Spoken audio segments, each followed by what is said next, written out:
मुअज़्ज़ज़ सामीन मोहतरम, स्टेज पर जलवागर उलमाए कराम, तहरीक लब्बैक या रसूलुल्लाह की मजलिस शूरा के मेंबरान और मशाइख़ इज़ाम और पंडाल में मौजूद अमीरुल मुजाहिदीन के शेर कि जिनकी रगों में अब खून की बजाय जज्बा दौड़ता है,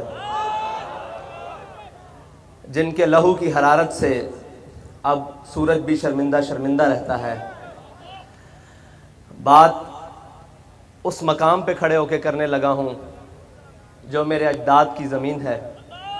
बात यहाँ से आगाज़ करता हूँ कि टकराव जब मिल्लत के इन झूठे खुदाओं से हुआ था, टकराव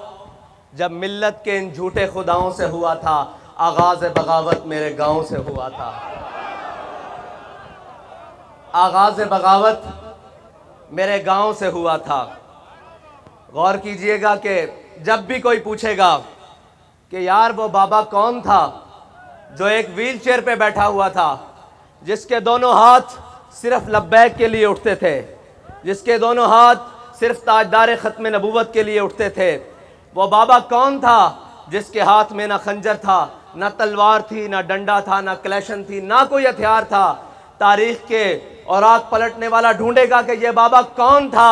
कि जिसने व्हील चेयर पर बैठकर पूरे कुफर को लिताड़ कर रख दिया था। तो जब उस बाबे के आबाई गांव का एड्रेस पूछा जाएगा तो वो कहा जाएगा ये बाबा पाकिस्तान का था, पाकिस्तान के सूबा पंजाब का था, और सूबा पंजाब के ज़िला अटक का था, और ज़िला अटक की तहसील पिंडी घेब का था। पिंडी घेब दाखाना खास नक्का कलां का ये बाबा था कि जिसके ज़र्रों से आज भी शर्मिंदा सितारे हैं। ये उस खाक से बाबा था जिसने पूरी उम्मत मुस्लिमा का सर फ़ख्र से बुलंद कर दिया था, जिसने हज़ारों दिलों में गाज़ी इल्मुद्दीन बनने की तमन्ना पैदा कर दी थी, जिसने हज़ारों दिलों में मुमताज़ कादरी का जज्बा बुलंद कर दिया था, जिसने लाखों दिलों के अंदर हुजूर की मोहब्बत की शमा को रोशन कर दिया था, और जिसने करोड़ों दिलों में उम्मत मुस्लिमा की पासबानी और कुफर के आगे खड़े होने की वो जज्बा पैदा किया कि जिस जज्बे को अब क़यामत तक कोई मिटा नहीं सकता। हदीस में आता है कि हज़रत बर्रा बिन मालिक, हज़रत अनस बिन मालिक के भाई, हमने अपने कायद मोहतरम की ज़ुबानी सुना कि आप बिल्कुल छींटके से बदन के मालिक, बिल्कुल पतले से। फरमाते हैं कि जब जंग यमामा हुई तो वो तमाम मुनकिरीन ख़त्म नबूवत एक किला बंद हो गए,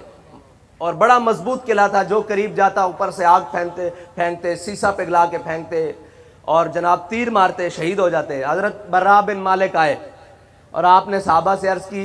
हुजूर के ग़ुलामों मुझे एक डाल पे रखो और डाल को नीचे से उछालो और मुझे किले के अंदर फेंक दो। हमारे कायद फरमाते हैं कि आप 40,000 उन मुनकिरीन ख़त्म नबूवत से लड़ते हुए आपने वो किले का दरवाज़ा खोल दिया। तो हमारा कायद वो कायद था कि जब पूरी दुनिया का कुफर, पूरी दुनिया के सेकुलर एक हिसार बनाकर इस्लाम के ख़िलाफ़ एक किला बंद और एक खुली जंग के अंदर था, तो हमारा कायद वो था जिसने तने तनहा उस जंग के अंदर छलांग लगा दी, तने तनहा उस जंग के अंदर छलांग लगा दी। और उस जंग में बड़ी बड़ी मुसीबतें आईं। कभी फैज़ाबाद आया, कभी नामूस रिसालत मार्च आया, कभी शेलिंग आई, कभी 8 लाशें आईं, कभी 87 ख़ानदान के अफराद को जेल आई। लेकिन वो हर जुल्म के बाद ये कहता था, पुत्रों बच्चे लग दो। बाबा जी एक अपने अंदाज में कहते सन, भाई इस तो ज़्यादा तुसी कर भी की सकते हो, क्योंकि साढ़े कायद मोहतरम दा ईमान सी, हदीस पाक ते उन्हां दा ईमान जड़ा रब ते सी वो मैं बयान नहीं कर सकता, ना वो लफ्ज़ां च आ सकता कि मेरे आका मौला ने फरमाया जड़ा हक ते कायम रहा और बातिल दे सामने खड़ा रहा, ना कोई शख्स उसका रिज़्क रोक सकता, ना कोई शख्स उसनू मौत दे सकता वक्त तो पहले। साढ़े बाबा जी दा गल सी कि जड़ी भी मुश्किल आंदी, जड़ा भी लम्हा आंदा, मरहला आंदा, आप फरमांदे तुसी इस तो ज़्यादा कर भी की सकते हो। वमा कदरुल्लाह हक़ कदरी, फरमांदे सन कि मेरे मालिक जड़ा ना वो सारियां